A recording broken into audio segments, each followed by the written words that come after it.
We have breaking news to report now. Running back Adrian Peterson has been reinstated to the NFL in what many will consider a surprise. A U.S. district judge has ruled in favor of Minnesota Vikings running back Adrian Peterson in his petition to vacate an arbitrator's decision that made him ineligible to play in the NFL until April 15th.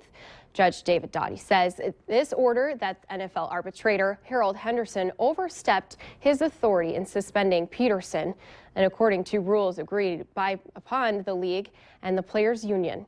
At this point, it's unclear whether Peterson will be immediately reinstated, and we're going to continue to follow this story as it develops. And you can look for updates tonight on Valley News Live and throughout the day on valleynewslive.com. Well, new for you at noon, the identity of the masked executioner clutching a knife in ISIS beheading propaganda has been revealed. His identity has been revealed. A U.S. intelligence official confirmed today that a London man named Mohammed Mwazi is the person known as Jihadi John in the ISIS videos.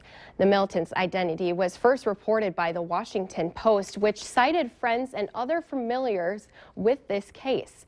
CNN is reporting that London's Metropolitan Police has declined to confirm the reported identity.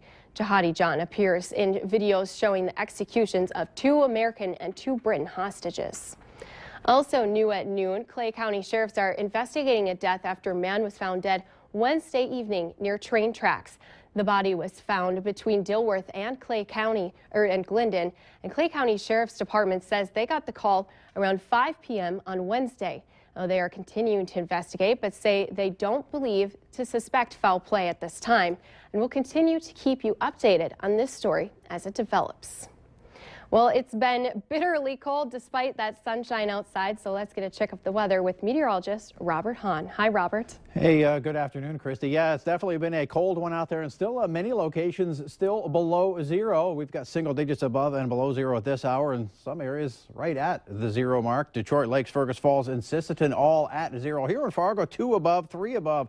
Up in Grand Forks, still 4 below in Thief River Falls, Badette, and in Bemidji. You factor in some light northerly breezes, and we've got some mighty cold wind chills still out there. 18 below, a common number, including here in the Fargo-Moorhead area, Detroit Lakes, Thief River Falls, Roseau, and in Badette. The good news is no more wind chill advisories. However, we'll continue with some cold temperatures as we head through the afternoon. No snow to deal with, hardly a cloud in the sky out there, and we're going to remain dry as we head through the rest of the day and into tonight and your Friday. Today, cold. Single digits for highs, but wind chills around 5 to 20 below. Tonight, dangerously cold wind chills again, 25 to 35 degrees below zero. And tomorrow, just a touch warmer. We've got even warmer temperatures on that 7-day forecast.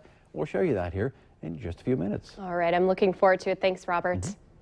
Well, Fargo is a growing community, and there is no better way to show that example than to look right into the schools. Now, earlier this week, the school board gave preliminary approval to plans to move students from overcrowded middle and high schools to schools like North High School, where there's more space available.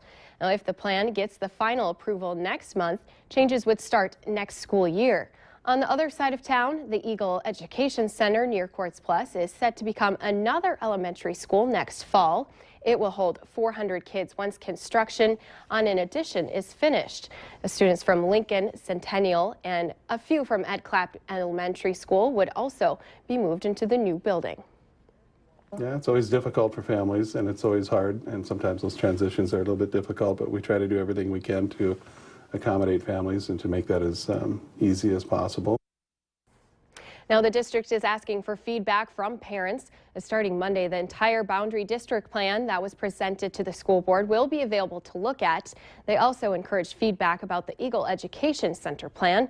You can find links to both of those, the school district's websites, on valleynewslive.com. Just click on this story. And you can also comment on this story and many other stories we put up on Facebook, and just comment on our Facebook page. You just have to like Valley News Live to follow the latest news, weather, and breaking news updates anytime on your feed. Again, search for Valley News Live and you'll get to stay informed all day. Well, the cause of death of a former NDSU football player has been confirmed by medical officials. Published reports say 28-year-old Tyler Jangla died in an accidental drug poisoning at his Williston home on February 1st. He had undergone Achilles surgery a few days earlier.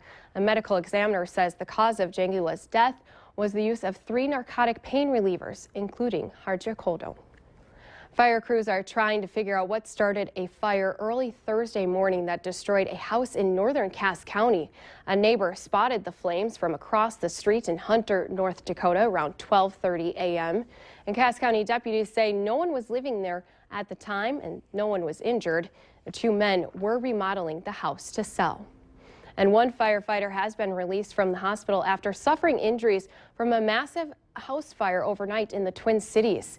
It happened around 1:30 this morning in South Minneapolis. The injured firefighter had fallen down some stairs while battling the blaze, and he was treated at a local hospital and later released. The fire crews say they think the fire started in the back of the home and spread to the front. The gas company had to be called out due to a meter catching on fire and power lines near the home that burned and fell to the ground. The 6 people that were in the home all made it out safely, and a woman who made the 911 call that was unaccounted for was found earlier this morning.